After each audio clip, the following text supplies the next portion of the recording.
Percy folded his arms and shot a glare at his friends. "No way," he said firmly. "I'm not doing it." "Come on, Percy," Grover pleaded.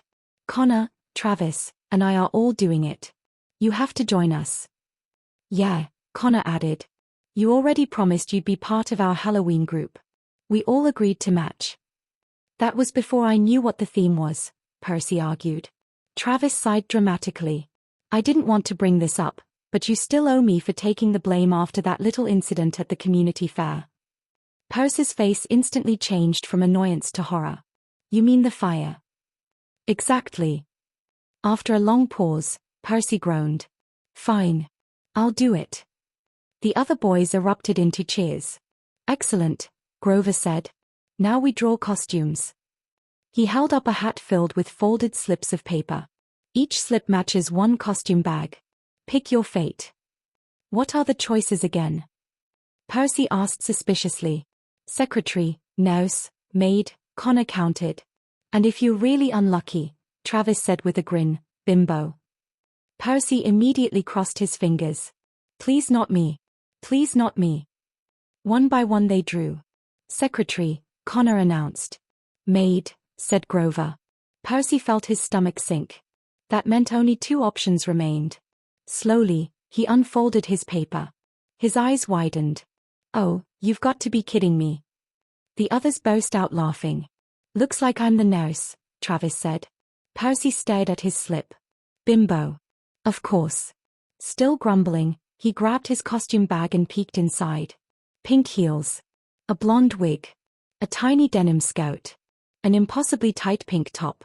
Several other items he preferred not to think about. "I hate every single one of you," he declared. The laughter only got louder. Halloween arrived.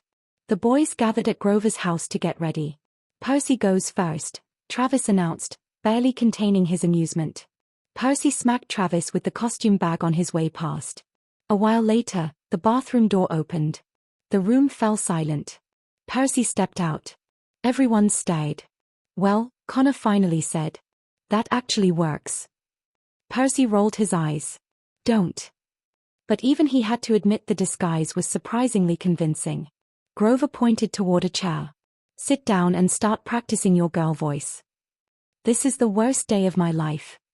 "Probably," Grover agreed. Over the next hour the four friends worked on voices, mannerisms, and names. "I'll be Juniper," Grover decided. "Selena," said Travis. "Clarice," Connor added. Everyone looked at Percy. He thought for a moment. "Annabeth." "Interesting choice," Travis said. "It's staying." Then Grover produced one final challenge. His mother's makeup kit. Percy immediately backed away. "Oh no." "Oh yes," Grover replied. Later that evening, the group headed out for trick-or-treating. Percy adjusted his wig and sighed. "I feel ridiculous." "You look fine," Travis said. "Easy for you to say. You're dressed as a nurse." "That's fair," Connor admitted. As they moved from house to house, something surprising happened. Nobody questioned them. Nobody recognized them. In fact, they collected a huge amount of candy. Percy slowly relaxed. Maybe this wouldn't be so bad after all. Then Grover suddenly froze. Guys." The others looked up. Walking toward them were Rachel and Tia from school. "Of all the nights," Percy muttered. The girls approached, completely unaware of who they were.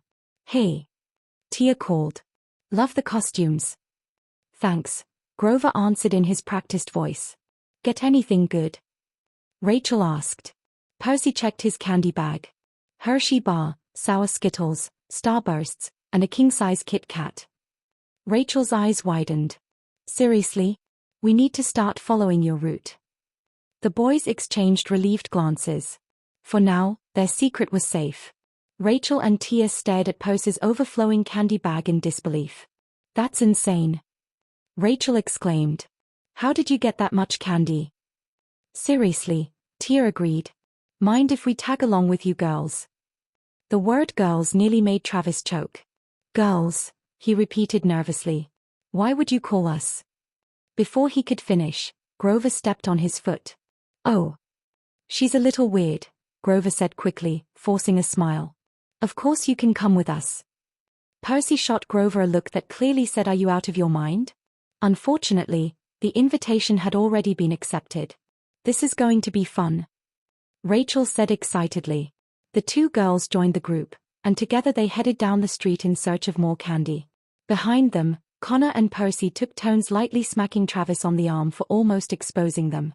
An hour later, the expanded group approached another decorated house.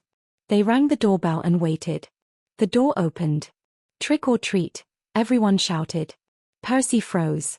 Standing in the doorway was Mr. Brunner, their Latin teacher. For a split second Percy almost greeted him by name before remembering that doing so would instantly reveal their identities. "Hey, Mr. Brunner," Rachel and Tia said. The teacher smiled. "How many times do I have to tell you to call me Chiron?" He glanced toward the four unfamiliar girls standing beside them. "Well, I don't believe we've met." Percy swallowed. Thinking quickly, he pointed around the group. "I'm Annabeth. That's Juniper, Clarice, and Silena." "Pleasure to meet you," Chiron replied. He handed candy to Rachel and Tia first before filling Grover's, Connor's, and Travis's bags. When Percy stepped forward, Chiron dropped several candy bars into his bag. "Thank you," Percy said. As he turned to leave, Chiron casually added, "Have a good night, Percy." Percy nearly tripped. He spun around. The door was already closed. Several blocks later, Percy finally pulled the others aside. "He knew," Percy whispered. "What?" Connor asked. "Chiron knew it was us. He called me Percy." The others exchanged worried looks. "That means he probably recognized all of us," Grover said. "This is bad." "Relax," Connor replied. "He's a teacher.